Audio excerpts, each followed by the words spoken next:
We spot that this is a resolve a paradox question. The logical train of thought here is that a finding is presented here, then an explanation is given, and then a limitation in the explanation is given. Now we need to resolve the discrepancy between the explanation and what it fails to explain. The point is that this implementation reduced transit times, but still the time that residents spent in transit increased while it should have decreased. Now, the explanation proposed is that the wealthy residents earlier used private carriages that took lesser time, and now that they started taking the rail system, they started spending greater amount of time in transit. That makes sense. However, we have a discrepancy here that even the poorer residents ended up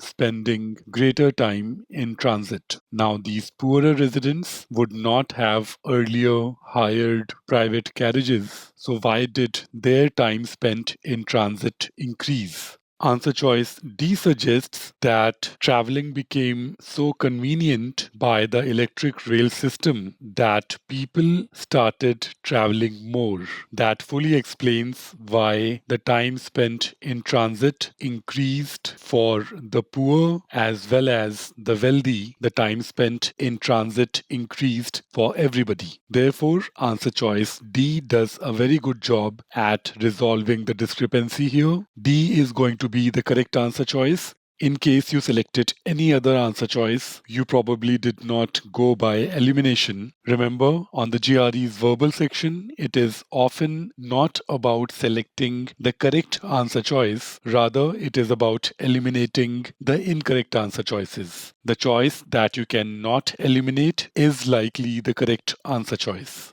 Answer choice D is just too good to be eliminated. This is going to be the correct answer choice. Answer choice A reinforces the explanation given for the wealthier residents. However, this answer choice does nothing to address the discrepancy mentioned at the end of the argument. Therefore, choice A is incorrect. A similar problem with choice B. This does nothing to resolve the discrepancy at the end of the argument.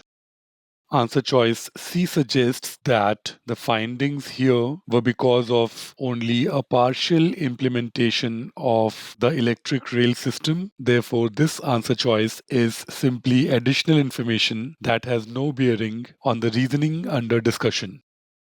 Answer choice E compares what happened then versus what happens now, whereas this argument is about what happened before and after the implementation of this electric rail system. What happens now is out of the scope of the argument. Therefore, answer choice E can be very comfortably eliminated. Answer choice D does a fair job at giving a viable reason for explaining the discrepancy. D is the correct answer choice.